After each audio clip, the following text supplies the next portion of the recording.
பாஸ்டாக்ஸ் நேயர்களுக்கு வணக்கம். அதாவது இப்போது கரண்ட்டாக என்னென்ன மாதிரி படங்கள்லாம் வருது அப்படின்னு பார்க்கும்போது ஒரு சூப்பரான ஒரு படம் ஒன்று வந்து ரிலீஸ் ஆக போகுது. இந்த ரிலீஸ் ஆகிற படத்தை பற்றி ஒரு சில விஷயங்கள் நம்ம பாலாஜி பிரபு அவர்கள்ட்ட கேட்கலான்னு இருந்தேன். வணக்கண்ணே.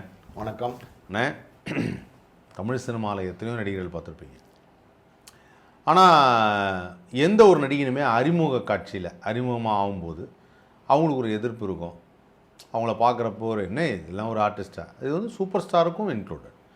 சூப்பர் ஸ்டாரை பார்க்கும்போது நீங்கள் எம்ஜிஆர் சிவாஜின்னு பார்த்தவங்க என்னப்பா ஏதோ ஒரு பட்டத்துலையா கருப்பாக ஒரு பையன் வந்து நிற்கிறான் அவர் அப்படின்னு. ஆனால் அதுக்கப்புறம் அந்த ஃபேன் ஃபாலோயிங், அப்புறம் அக்செப்டன்ஸ், அப்புறம் நடிக்க ஆரம்பிச்சது, அப்புறம் அப்படியே கொஞ்சம் கொஞ்சம் கேரக்டர் பண்ணது, வில்லனாக பண்ணது, அப்புறம் அக்செப்டன்ஸ். டி ராஜேந்திரன் வந்தப்பையும் அதே மாதிரி தான். அதேதான். ஒரு ஃபஸ்ட் எடுத்தோன்னே யாருமே அந்த மாதிரி முகத்தில் முடி இல்லாத பகுதி எதுன்னு நம்ம தேடணும். ஆனால் அவ்வளோ ஒரு முடியோட வந்துட்டு டே அப்படின்னாருனா மணிக்கணக்கில் டைலாக் பேசுவார். ஃபஸ்ட்டு வந்தோன்னா அக்செப்டன்ஸ். சரி, இப்போ தான் நாங்கள் ரஜினி கமலே அக்செப்ட் பண்ண ஆரம்பிச்சிருக்கோம். திடீர்னு டிஆர் வந்து நிற்கிறாப்புல. டிஆர் இருந்ததுன்னா அது பாரு மோம்பூரா முடியாக இருக்குது. சரி இருப்பா உங்களையும் ஒரு ஓரமாக அக்செப்ட் பண்ணுறோம் அப்படிங்கிற மாதிரி ஒரு விஷயம் பண்ணுறாங்க. அதுக்கப்புறம் ஒவ்வொரு காலகட்டத்துலையும் ஒவ்வொரு ஆர்டிஸ்ட்டையும் நம்ம ஆரம்ப காலத்தில் பார்க்கும்போது வடிவேல் எடுத்துக்கோங்க.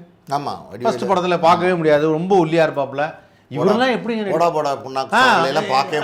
வானே அப்படின்னார்ல, ரொம்ப லோக்கலாக இருக்கும். ஆனால் இன்னைக்கு ஒரு மாபெரும் ஆர்டிஸ்ட். அவங்க அப்படியே க்ரூம் பண்ணிக்கிட்டாங்க. இன்னைக்கு லோக்கலு, இன்னைக்கு தர லோக்கலு. அவர் காமெடி பிச்சுட்டு போவார். அவருடைய காமெடி தான் இன்னைக்கு ரியல் லைஃப்பில் நடக்கிற மாதிரியே இருக்குது. எல்லாரும் ரியல் லைஃப்பில் எல்லாரும் நடக்கிற மாதிரியே இல்லை, நடக்குது. ஆமாம். ஸோ இந்த மாதிரி காலகட்டங்களில் சமீபத்தில் ஒரு டீசர் பார்த்தேன். அதுதான் நம்முடைய லெஜண்ட் சரவணாவின் தலைவால லீடவா தாங்க. லீடர்னா என்ன? தலைவா. ஓ, லீடர்னா தலைவா. ஆமாம், தலைவானா லீடரு. ஓ, தலைவா படத்துக்கு விஜய் வந்து டைம் லீடு போட்டாரே. நான் எப்படி வந்தேன் கரெக்டாக பாயிண்ட்டுக்கு வந்துட்டேன்னா எங்க அப்பா. அதனால இவர் வந்து லீடர். அவர் என்ன பண்ணாருனாங்க, ஒரு கொஞ்ச நாளைக்கு முன்னாடி ஒரு சின்ன டீசர் ஒன்று ரிலீஸ் பண்ணாங்க. ஒரு சும்மா ஃபர்ஸ்ட் லுக் மாதிரி ஒன்று ரிலீஸ் பண்ணாங்க. சும்மா அள்ளிச்சு. ஃபர்ஸ்ட் லுக் ரிலீஸ் பண்ணப்போ என்ன பண்ணார், மேடையில் ஒரு ப்ரெஸ் எல்லாம் கேட்கும்போது கண்டிப்பாக இது ஜனநாயகம் மாதிரியே இருக்கும் அப்படின்ட்டு. ஆமாம், நிஜமாக ஜனநாயகம் மாறியே இல்லை, ஜனநாயகம் தான். ஜனநாயகம் ரிலீஸ் ஆயிரும்னு நம்பி சொல்லிட்டார் அந்த வார்த்தை. அந்த மாதிரி இருக்கும். அதாவது ஜனநாயகன் ஜனவரி 9 ரிலீஸ் ஆயிருந்துச்சுன்னா ஜனநாயகன் மாதிரியே இருக்கும்னு சொல்லியிருந்தது கரெக்டாக மேட்ச் ஆகும். அடுத்த மாதம் ரிலீஸ் 4ஆம் தேதின்னு நினைக்கிறேன். 3ஆம் தேதி. இப்போ ஜனநாயகனே ரிலீஸ் ஆகலைன்னும் போது இனிமே வந்து அவர் என்ன அடுத்து இப்போ ஆடியோ ரிலீஸ் வரப்போகுது 21 ஆடியோ ரிலீஸில் என்ன சொல்லுவார்னா இது மாதிரி இருக்கும் ஜனநாயகன் சொல்லுவார். இல்லை, அது என்னமோ கரெக்டு தான். ஆனால் பாருங்கள், இந்த சூப்பர் ஸ்டார் டைலாக் ஏன் வந்ததுன்னு, நல்லவங்களை ஆண்டவன் சோதிப்பான், நான் கைவிட மாட்டான், கெட்டவனுக்கு நிறைய கொடுப்பான், நான் கைவிட்டுருவேன். ஆக்சுவலாக என்னென்னா இவருக்கு டைமை பாருங்கள். அந்த படம் கடைசியில் ரிலீஸ் ஆகலை. இப்போ இந்த படம் வந்து என்ன டைமை பார்க்க சொன்னீங்களா? இல்லைங்க, இவரோட டைம். லெஜண்ட் சரவணாவோட டைம். லெஜண்ட் சரவணாவோட டைம் பாருங்க. டைமை பாருங்கன்னு சொன்ன மாதிரி அவரோட டைம் பாருங்க. நல்ல நேரம் அப்படிங்கிறது என்னன்னா, அந்த படம் ரிலீஸ் ஆகலை, ஜனநாயகம் ரிலீஸ் ஆகலை. ஸோ இப்போ கரண்ட்டாக என்ன ஆகுதுன்னா, இப்போ இவருடைய படம் வந்து ஏப்ரல் மாதம் ரிலீஸ் ஆகும். அது ரிலீஸ் ஆகாது. யாருக்கு நல்ல நேரம்? லெஜண்ட் சரவணா. யாருக்கு நல்ல நேரம்? லெஜண்ட் சரவணாக்கு. யாருக்கு கெட்ட நேரம்? இப்போ விஜய்க்கு இல்லை, ப்ரொடியூசருக்கு. கன்னடா ப்ரொடியூசருக்கு இல்லை, விஜய்க்கு தானா? ஆனால் இன்னொன்று என்ன அப்படின்னா, ஜனநாயகம் ரிலீஸ் ஆகாது, விஜய்க்கு நல்ல நேரம் ஆகாது. ஏன்னா வந்து லெஜண்ட் சரவணாக்கு நல்ல நேரம். நல்லா வருவேன், செமையாக வருவேன். இல்லை, ஆக்சுவலாக என்னன்னா, இப்போ இவரோட படங்கள் நான் அந்த டீசர் பார்க்குறேன். டீசர் பார்த்தா ஒரு அப்பா பொண்ணு, நான் தாண்டா ஒரு பொண்ணோட அப்பா அப்படிங்கிறாரு. ஃபைட்லாம் வருது. அப்போ அந்த பொண்ணு சொல்கிறா, நான் அவரு கூட தான் இருக்கணும்னு நான் ஆசைப்பட்றேன், அவரு கூட நீ எப்படி இருக்க முடியும் அப்படின்னா, அப்போ கதைப்படி அப்போ அவர் உனக்கு அப்பா இல்லையோ, யாரோ ஒருத்தர் உனக்கு வந்து ஒரு கார்டியனாக ஒரு டேக் கேர் பண்ணி நான் தாம்மா உனக்கு அப்பா, நான் எல்லாத்தையும் பார்த்துக்கிறேன்னு சொல்கிறவர்கிட்ட இந்த பொண்ணு வந்து அவர் கூடயே நான் வந்து இருக்கணும்னு ஆசைப்பட்றேன் அப்படின்னு சொல்லுதோ அப்படின்னு எனக்கு தோணுச்சு.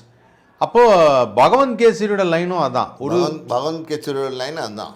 ஒரு சின்ன பொண்ணு அந்த பொண்ணுக்காக தன்னுடைய வாழ்க்கையில் தன்னுடைய அந்த நெகட்டிவான ஒரு தாதா மாதிரி இருந்த ஒருத்தன் எல்லாத்தையும் விட்டு அந்த பொண்ணுக்காகவே ஒரு லைஃப் நல்லா இருக்கணும்னு நினச்சி வளர்க்குற ஒரு அதே தான் பகவந்த் கேசரி இல்லை. அப்போ இது அதே தானா? அதே தான். அது இதே தான், இது அதே தான். அப்போது ஹெச் வினோத் சொன்ன டயலாக அது துரை செந்தில்குமார் சொல்லியிருக்கணும். ஆமாம், நாங்கள் வந்து ஒரு லைன் மட்டும்தான் எடுத்திருக்கோம். இல்லை ஹெச் வினோத் வந்து கொஞ்சம் கூட யோசிக்காமல் லைன் மட்டும்தான் எடுத்துருக்காங்க. ஏகப்பட்ட லைனை உருவிருக்காங்க. லைன் 1, லைன் 2, லைன் 3 முழு கதையும் வாங்கியிருக்காங்க.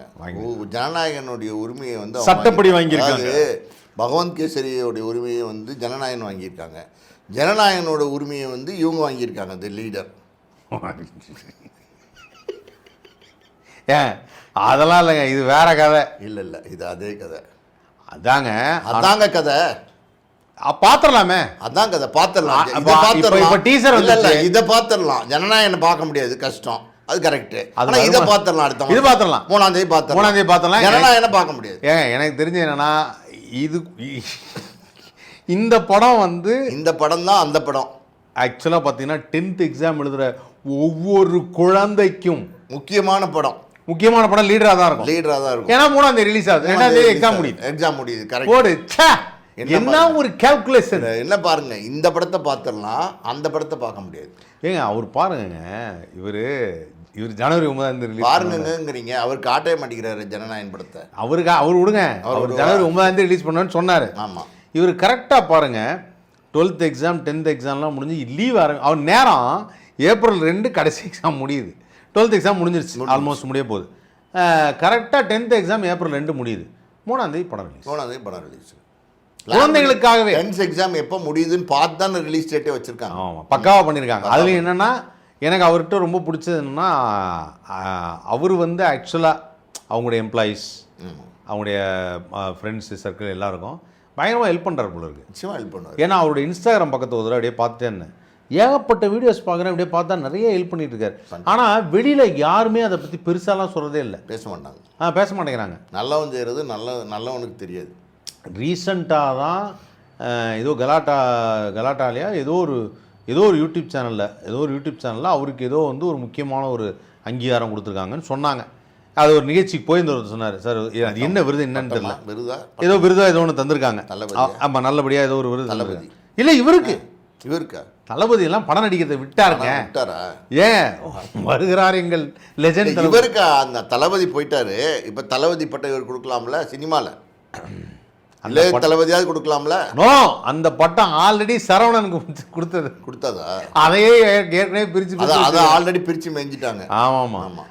அது மாதிரி இவருடைய அந்த ஆக்டிவிட்டீஸ்லாம் பார்க்குறப்ப இல்லை, இப்போ ஏன் இவரை நம்ம அடுத்து ஒரு பெரிய ஸ்டாராக உருவாக்கக்கூடாது? அதை இவ்வளோ நாள் நம்ம தெரியாமே, அதாவது என்னென்னா ரொம்ப நாளாக சொல்லுவோம்ல, எப்பா வந்தப்போ இப்படி தான் இருந்தது, இப்போ நல்லா இருக்கு. ஆமாம், வந்தப்போ இப்படி தான் இருந்தது, இப்போ நல்லா இருக்கு. எத்தனை நாள் தான் சொல்கிறேன், வந்தப்போ இப்படி தான் இருந்தது, போன படத்தில் பார்த்துட்டோம். ஆமாம், லெஜெண்டில். ஆமாம். ஆனால் இனிமேல் நல்லா இருக்க போகிறோம், நம்ம ஏன் உருவாக்கக்கூடாது? நிச்சயமாக அடுத்த அந்த இடத்த நிரப்ப போகிறது இவர் தான். ஆனால் இவர் நிரப்புறதுக்கு முன்னாடி அவரே நிரப்பிடுவார். யார்? தளபதி. திரும்ப நடிக்க வந்துடுவாருங்க. திரும்ப நடிக்க வந்துடுவார்ல, எங்க நடிக்க தான், இனிமேல் நடிக்க தான் வந்துடுவார். இந்த படம் ரிலீஸ் ஆனால் தானேங்க ஒரு பெரிய கேப் இருந்தால் தானே, ஒரு 2 வருஷம் 3 வருஷம் கேப் இருந்தால் திரும்ப நடிக்க வந்தாருன்னு சொல்லலாம். இப்போ இது ரிலீஸ் ஆகும்போதே அடுத்த படம் பூஜை போட போகிறாங்க, அப்போ திரும்ப நடிக்க வந்ததை எப்படி ஒத்துக்கிறது? அது மாதிரி கிடையாது, கேப்பே இல்லை. கேப்பே இல்லை. Okay fine. ஆக மொத்தம் வந்து இப்போ ஏப்ரல் 3ஆம் தேதி இந்த படம் ரிலீஸ் ஆகிறத நம்ம வந்து உற்சாகத்தோடு பார்ப்போம். எப்படி இருக்குன்னு பார்ப்போம். உண்மையிலே அவர் சொன்ன மாதிரி மேடையில் சொன்னமாகவே நல்லபடியாக இருக்கும், நல்லா இருக்கும், எல்லாரும் போய் பார்ப்போம். இல்லை எனக்கு தெரிஞ்சா நல்லா, அதான் சொன்னேன், இந்த கமர்ஷியல் கல்ட்டுன்னு ஒரு கதை இருக்குது. ஆமாம். நமக்கு நல்லா தெரியும், பியர்ஸ் பாஸ்டன் நடித்ததுக்கும் இந்த அவர் யார், இன்னொரு ஜேம்ஸ் பாண்ட் வருவார், பழைய ஜேம்ஸ் பாண்ட்லாம். ஆமாம், அவங்கெல்லாம் நடித்தது, அவங்களுடைய ஏஜ் ஃபேக்டர்லாம் நல்லா தெரியும். அதாவது குறிப்பிட்ட ஒரு 60 வயசுக்கு மேலே தான் ஜேம்ஸ் பாண்டே ஆக முடியும். ஆமாம், அதுக்கு முன்னாடி ஆக முடியாது. அதெல்லாம் அவங்களுடைய ஏஜ் கேட்டகரி ஒன்று இருக்குது. அந்த மாதிரி இவர் என்னதான் வந்து இவருக்கு வந்து பல பேர் ட்ரோல் பண்ணி இவர் ஏஜ் ஆகிடுச்சு அப்படின்னு சொன்னாலும், இவருடைய அந்த கிளிப்பிங்ஸ் பார்க்கும்போது, டீசர் பார்க்கும்போது நல்ல தரமான செய்தியாக இருக்குன்னு இல்லை, ஃபைட் ஹீட்டெல்லாம் சூப்பராக பண்ணுறாங்க. படத்தில் நிஜமாவே தரமாக பண்ணியிருக்காரு, நல்லாயிருக்கும். ஆமாம். ஸோ அப்போ வெயிட் பண்ணி அந்த படத்தை எப்படி வர வர வர சம்மருக்கு இதுதான் வந்து கொண்டாட்டம். Cool summer. ஓ, அவர் படத்தில் ஏதோ ஒரு ஐஸ்கிரீம் சாப்பிட்டுட்டு ஒரு ஷாட் இருக்குது, அந்த டீசரில் பார்த்தாங்க. ஆனால் கொண்டாடுறாங்க சார் கமலா தேட்டரில். சார் எல்லாருமே கொண்டாடுவாங்க சார். இல்லை நல்லா இருக்கும். கமலா தேட்டரில் வந்து இந்த டீசரை லான்ச் பண்ணும்போது பயங்கர செலிப்ரேஷன், குதிச்சு கொண்டாடுறாங்க. எவ்வளோ பேர் அவங்கெல்லாம் யாருன்னா இவங்களால ஏதோ ஒரு நல்ல விஷயத்தை அனுபவிச்சிருக்கிறாங்க. புதுசாக யாராவது வரும்போது ரொம்ப இன்ட்ரெஸ்டிங்காக யாராவது பண்ணும்போது நிச்சயமாக லைக் பண்ணுவாங்க. ஆக்சுவலி ஒரு உண்மை தெரியுமா உங்களுக்கு, ஜனநாயகன் பட்ஜெட் வந்து 400 கோடி தான். இதோட பட்ஜெட் வந்து 450 கோடி. சும்மா இறக்கியிருக்கார் காசை. 450 crores. This film leader என்ன ரொம்ப சாதாரணமாக சொல்லிட்டீங்க. திஸ் ஃபிலிம் லீடர்னு. 450 crores லீடர் சோறானே அப்படி சொல்லணும். இது வந்து அங்கீகரிக்கப்பட்ட அமௌண்ட். அங்கீகரிக்கப்பட்டதோ அங்கீகரிக்கப்படாதோ 450 crores இறக்கிட்டார். 450 இறக்கியிருக்காரு. ஓ சூப்பர். ஆனால் மேக்கிங்கில் தெரியுது, ஏன்னா ஃபாரின்லாம் போய் நிறையா எடுத்திருக்காங்க. ஆமாம், ஏகப்பட்டது. நீங்கள் தான் எடுப்பீங்களா? நாங்களும் எடுப்போம். துரை செந்தில்குமார் எப்படி எடுப்பார்? துரை செந்தில்குமார் நல்லா இருப்பார். அவரோட படங்கள் எல்லாமே நல்லா இருக்கும். குவாலிட்டி ஆஃப் மேக்கிங் இருக்கும்ல. ஆமாம், அப்புறம் அதே எடுத்திருக்காரு. கரெக்ட். அது வேணால் உண்மை. நல்ல குவாலிட்டியான டைரக்டர், அதில் டவுட்டே கிடையாது. மேக்கிங்லாம் நல்லாயிருக்கும், படமும் நல்லாயிருக்கும். நீங்கள் வேணால் பாருங்கள். அப்போ நான் போய் பார்த்துறேன். நம்ம 2 பேரும் போய் பார்க்குறோம் ஃபஸ்ட்டு. ஏன்னா இல்லை, நிறைய பேர் ரிவ்யூ பண்ணுறதுக்கே ரெடியாக இருக்காங்க. சார் ரிவ்யூ பண்ணுறதுக்கு இல்லை சார், நான் தான் சொன்னேன். எனக்கு தெரிஞ்ச வந்து பாலையா அவருடைய அந்த ஃபார்மேட்டில் இன்னும் தமிழ் சினிமாவில் ஒரு ஆர்டிஸ்ட் இல்லை. அந்த அதாவது என்னன்னா ஸ்ட்ரைட்டாகவே அப்படியே பேச, அது லெஜண்ட் சரவணா பண்ணிடுறாரு. கரெக்டாக சூஸ் ஓவர் பண்ணாருன்னு வச்சுக்கோங்க, சூஸ் பண்ணாருன்னா சப்ஜெக்டை. ஆனால் இன்னொரு பியூட்டி என்ன தெரியுமா சார், விஜய் கூட நிறைய பேர் கிண்டலுக்கு சொல்லியிருக்காங்க, கதையை கொஞ்சம் நல்லா தேர்ந்தெடுக்கக்கூடாதா அப்படின்னு. ஆமாம். ஆனால் இவர் 2 படம் ப்ராபபிலிட்டியில் சொல்லுவாங்கல்ல, இந்த சரௌண்டர் ரேட் மாதிரி 2 படமே கதையை நல்லா தேர்ந்தெடுத்திருக்காரு. நிச்சயமாக இந்த படம் நல்ல படமாக இருக்க போது பாருங்கள். ஓகே, வெயிட் பண்ணி பார்ப்போம். ஆனால் இருந்தாலும் வந்து இப்போ இவருடைய அப்பாவை பற்றி எனக்கு தெரியும். அந்த காலத்தில் வந்து அவர் தான் வந்து டீனரில் மிகப்பெரிய கடை வச்சுருந்தார். நாங்கள்லாம் வந்து ஒரு தீபாவளி பொங்கல் கொண்டாடினது காரணமே, முதல் நாள் போனஸ் வந்து அடுத்த நாள் காலைல போய் சட்டை எடுத்தது காரணமே சரவணா. விடிய கடை திறந்துருப்பாங்க. அந்த மாதிரிலாம் அது ஒரு எமோஷனல் மொமெண்ட் சார். அதெல்லாம் சின்ன வயசில் நான் பயங்கரமாக என்ஜாய் பண்ணியிருக்கேன். அதை இன்றைக்கி நினைக்கும் போது எனக்கு ரொம்ப சந்தோஷமாக இருக்குது. அது ஒரு பகுதியாக இருந்தாலும் இப்போ இவங்க அப்பா விட்டுருவோம், அவர் பெரிய தொழிலதிபராக இருந்தார். இன்றைக்கி இன்னும் மக்களுக்காக நிறையா பண்ணுறாங்க. பையனும் அதை கரெக்டாக பண்ணுறாரு. என்ன தான் படம் நடித்தாலும் அதை கரெக்டாக பண்ணுறாரு. ஆமாம். அவங்க அப்பாவுக்கு வருவோம், திரு எஸ்.ஏ. சந்திரசேகர் அவர்கள். என்ன தான் படம் நடித்தாலும் இவர் கரெக்டாக பண்ண மாட்டார். நம்ம சமீபத்தில் ரொம்ப வருத்தமாக பேசியிருக்காரு எஸ்.ஏ. நம்ம வருத்தம் தான் பட் ஆகணும், இப்படி பிள்ளையை பெற்றதுக்கு. இல்லை, அது நினைக்காதமா ரொம்ப கஷ்டமாக இருக்குது. அது நினைக்கும் போது எனக்கு ரொம்ப கஷ்டமாக இருக்குது. இல்லை, அவர் வந்து நம்ம 2 பேரும் நினச்சி கஷ்டப்பட்டாங்கன்னு. இல்லை, நம்ம 2 பேரும் எனக்கு நினச்சி கஷ்டப்பட்டு என்ன பிரயோஜனம்? மாட்டிக்கிட்டாரு தான். யார்கிட்ட? விஜய். யார்கிட்ட? அவர் சொல்கிறார் வெளிப்படையாக, புஷிக்கிட்ட, அப்புறம் குஷிக்கிட்ட. குஷி ஓகே, குஷி தெரிசா, நான் அப்படி சொல்லலை. கமிட் பண்ண வைக்காதீங்க.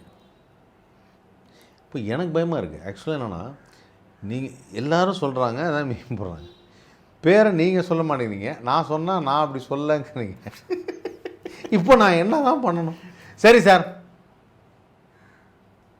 அந்த 3 எழுத்து நடிகையோட முனுஷா. 3 எழுத்து நடிகை, அவ்வளோதான். ஓகே, அப்போனா ஆமாம். அவங்க அப்படி போடு எல்லாம் ஆடினாங்க. ஆமாம், அப்படி போடல, எவ்வளோ குரூப் டான்ஸர்ஸ் ஆனாங்க. எப்படி? கரெக்டு, கண்டுபிடிக்க முடியாது. அப்படி போடல, யார் அந்த அப்படி போடு டான்ஸர் 20 பேர் ஆடினாங்க பின்னாடி. அப்புறம் அப்படி போடு டான்ஸர், அப்படி போடு டான்ஸர். ஐயோ, டான்ஸர்னு டான்ஸர். Okay, dancer. அப்படி போடல டான்ஸ் ஆடணும். அப்படி போடல டான்ஸ் ஆடணும். ஓகே. இப்போ என்ன அதை என்ன நீங்கள் ஃபீல் பண்ணுறீங்க? எஸ்ஏசி பேசுறது நினைச்சு ரொம்ப ஃபீலிங்காக இருக்குது. நெஞ்ச நக்கிட்டார். ஏன் அப்படி என்ன சொன்னார்? அவர் என்ன சொல்கிறார், அவர் மகனை வந்து கடத்திட்டு கொண்டு போய் இப்போ வந்து ஆபத்தில் வச்சுருக்காங்க. கடத்திட்டு கொண்டு போய் ஆபத்தில் வச்சுருக்காங்க? ஆமாம், கடத்திட்டு தான் கொண்டு போயிட்டாங்க. கடத்தி கொண்டு போகிற அளவுக்கு அவர் என்ன சின்ன பிள்ளையா? அவரோட தீவில் தானே இருக்கார் அவர், பனையூர்ங்கிற தீவில். பக்கத்தில் கடல் இருக்குல்ல. ஓ, அதனால் அது தீவு. அதனால் தீவு. சரி, என்ன பண்ணிட்டாங்களாம்? அப்படி ஒன்றும் பண்ணல. அப்படி என்ன புசியானந்த மாட்டிகிட்டு இருக்காருன்னு என்ன எந்த வகையில்? அவர் தான் நிறைய சொல்கிறாரு, வீடியோ சொல்கிறாரு. இந்த மாதிரி போடுவார், வந்து தரையில் படுத்து தூங்குவார், பார்த்தீங்கன்னா மண்சோர் சாப்பிடுவார். புசியானந்த் மண்சோர் சாப்பிட்றாரு. அவர் அதை பார்த்துட்டு, ஐயோ அண்ணா என்ன மண்சோர், ஐயோ எந்திரிங்கண்ணே, எந்திரிங்கண்ணே. ஐயோ இல்லை தம்பி, நான் சாப்பிடாம பண்ண மாட்டேன். ஐயோ எந்திரிங்கண்ணே, ப்ளீஸ்ண்ணே, எந்திரிங்கண்ணே. ஐயோ அண்ணே அப்படின்வார். தரையில் படுத்து தூங்குவாராம். உடனே அவர் வந்து பெட்ஷீட் பொத்தி விடுவாராம். படத்தில் பார்த்துருக்கீங்கல்ல, ஆனந்தம் படத்துல ஏதோ படத்துல எல்லாம் ஒரு சீன் வரும். எந்த படம்? இல்லைண்ணே, இந்த சீனு ராதா ரவி அவர்களும் கமல் அவர்களும் நடித்த ஒரு படம் இருக்கு. என்ன படம் அது? மறந்துடுச்சு. ஐயோ, அந்த படம் பேர் அதில் தான் இந்த எங்கே என் ஜீவனி இந்த பாட்டு இல்லை. அந்த படத்தில் ராதா ரவி நட்புன்னு சொல்லி ஏமாத்துவார். அப்போ கமல் வந்து அப்படியே அதேதான் அந்த படம் தான். சே, அன்றே கணித்தார் ராதா ரவி. அன்றே கணித்தார் ராதா ரவி. புஷி ஆனந்த் அதுதான் பண்ணுறாரா? ஆமாம், புஷி ஆனந்த் தான் பண்ணுறாரு. வீட்டில் உட்காந்து மன்சோர் சாப்பிட்றாரா? வீட்டில் உட்காந்து மன்சோர் சாப்பிட்றாரு. விஜய் வீட்டில் மண் விஜய் வீட்டில் மண் இருக்கு இருக்கு மண் இருக்கு, மண்புழு இருக்கு, எல்லாம் இருக்கு, செடியெல்லாம் நல்லா வளரும். சரி, இப்போ அப்போ புஷி ஆனந்த் மட்டும் தான் சொல்கிறாரு, ஆதவர்ஜுனா அவங்கெல்லாம் கிடையாது. ஆதவர்ஜுனா அவங்கெல்லாம் பின்னாடி வந்துடுவாங்க. முதல் லைன் 1ல் A1 இருக்குல்ல, அது வந்து புஷி ஆனந்த் தான். இப்போ வந்து பார்த்தீங்கன்னா சிபிஐ வழக்கில் A1 அப்படின்னு போட்டு வச்சுருக்காங்க. பேர் மட்டும் சேர்க்காம 3 எழுத்து சேர்க்கணும். என்ன 3 வார்த்தை இல்லை, 3 எழுத்து. 3 எழுத்தா? யார்? நீங்கள் தான் முடிவு பண்ணணும். எல்லாருமே 3 எழுத்தாக இருக்குது.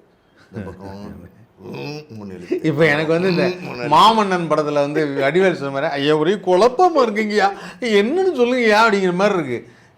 A1 அக்யூஸ்ட் வந்து புஷி ஆனந்த் தான். ஆமாம், இல்லை புஷி ஆனந்த் 3 எழுத்து இல்லை. சாரி, விஜய் ஆனந்த் 3 எழுத்து. ஆனந்த் புஷிங்கிறது அவர் நின்ன தொகுதி தானே. அது எங்கண்ணா இருக்குது அந்த தொகுதி? ஏன் உயர வாங்க அந்த தொகுதி எங்கங்க இருக்குது? இல்லை ஆனந்த் 4 எழுத்து, புஷி 3 எழுத்து. ஓகே, சரி. என்ன அவர் வந்து எந்த பாண்டிச்சேரியில் தானே இருந்தார்? பாண்டிச்சேரியில் புஷின்னு ஒரு தொகுதி நின்னார். அங்கே அதனால் டோட்டல் வேட்பாளர்கள் எவ்வளோன்னு கேளுங்க. 2000 பேர்.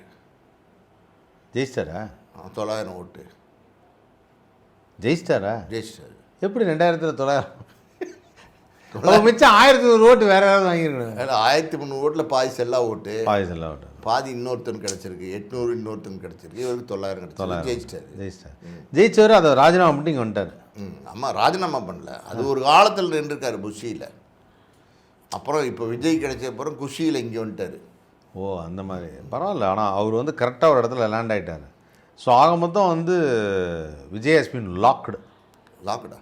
அதான் டபுள் லாக்டு. இந்த பக்கம் புஷி ஆனந்த், அந்த பக்கம் த்ரிஷா, இந்த பக்கம் வந்து இவங்க ஆதவர்ஜுனா எல்லாரும் வந்து லாக் பண்ணி வச்சுருக்காங்க. டபுள் லாக் தான். சிங்கிள் லாக்கில் டபுள் லாக்கு. இதில் அப்புறம் இன்னொரு லாக்கு வெட் லாக்கு. அவங்களும் கோர்ட்டுக்கு போயிருக்காங்க.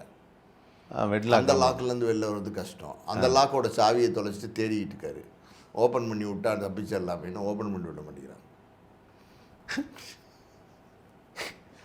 ஏகப்பட்ட லாக் இருக்கா?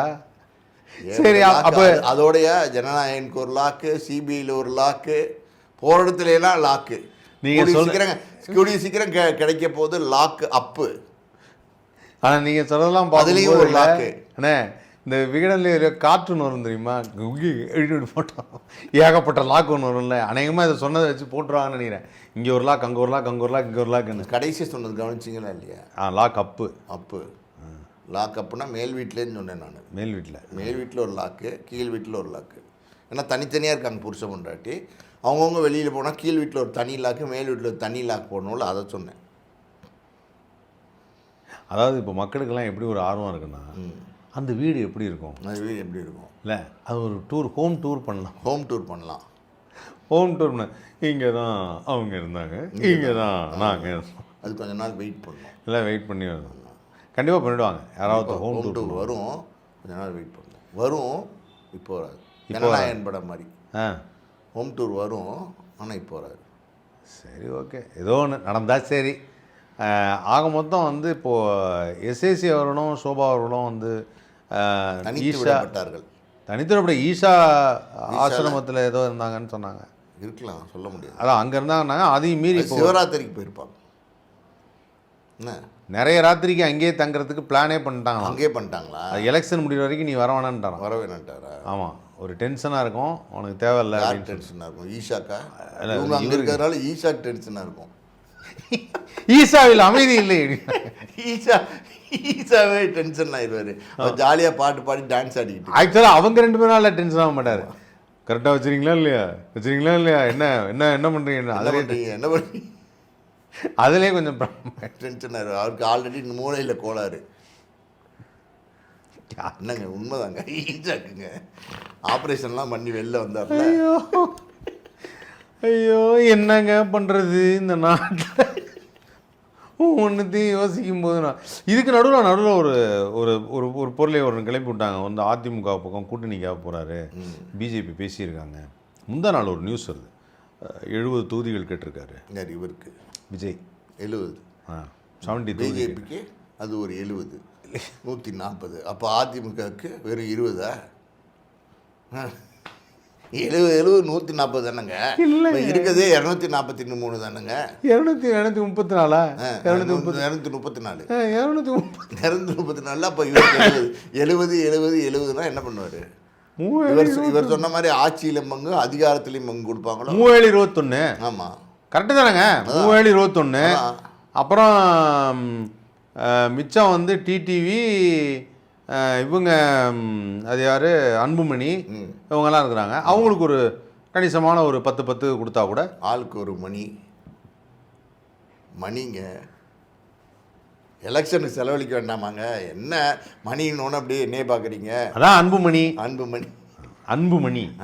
ஓகே. ஸோ அப்போ அது மாதிரி போனாலுமே கரெக்டாக தான் இருக்கும். 3721. ஆமாம். ஆனால் அவங்க ஒத்துக்க மாட்டேங்கிறாங்க. யார்? ஏடிஎம்கே. இவர் ஒத்துக்க மாட்டேங்கிறாங்க. எதுக்கு நான் எனக்கு என்ன வெறும் 70 அப்படின்னு கேட்குறேன். 20 ஜாஸ்தி, 70 கொடுக்குறோம், அதுக்கப்புறம் உனக்கு என்ன அப்படி கேட்குறாங்க. கட்சி ஆரம்பித்த கொஞ்ச நேரத்தில், ஆனால் இந்த தடவை தனியாக தான் நிற்பார்னு நினைக்கிறேன். எனக்கு தெரிஞ்சு இதெல்லாம் ஒத்துவராதுன்னு நினைக்கிறேன். கட்சி அவர் ஆரம்பிக்கும் போது அப்படி தானே சொன்னார். ஒத்து வரலைன்னா ரொம்ப கஷ்டம் இருக்குது. ஒன்றும் ஜனநாயகன் படம் வராது, இன்னொன்று தீகார்.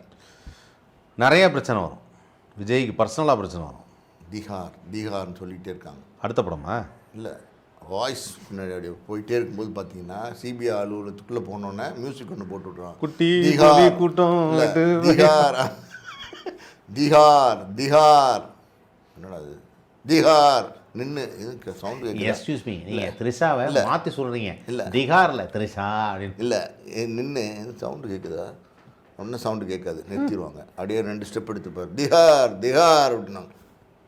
அப்படின்னு நின்று சவுண்டு. அந்த மாதிரி பிரச்சனையாக இருக்குங்கிறீங்க. பிரச்சனை இருக்குல்ல, பயங்கர பிரச்சனை.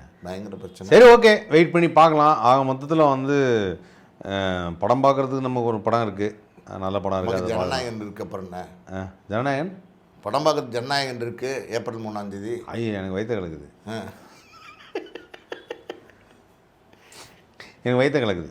உங்களுக்கு வயிற்று கலக்குது? கஷ்டம். அது எனக்கு வயிற்று கலக்கிறதுனால. நான் சொல்கிற ஜனநாயகன் தி லீடருங்க.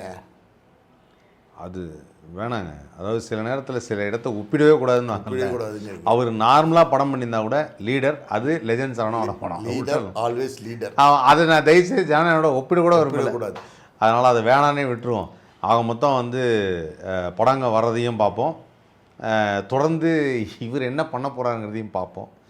இருந்தாலும் அவங்க அப்பா பேசுனது எனக்கு மனசில் ரொம்ப கஷ்டமாக இருக்குது. எனக்கும் கஷ்டமாக இருக்குது. அவங்க அப்பா அப்படி தான் பேசுவார். இந்த கஷ்டத்துக்காக நம்ம ரெஸ்ட் எடுத்துக்கலாம். கண்டிப்பாக நம்மளும் ரெஸ்ட் எடுப்போம். எஸ், மீண்டும் உங்களை சந்திக்கிறோம். நன்றி, வணக்கம். நன்றி.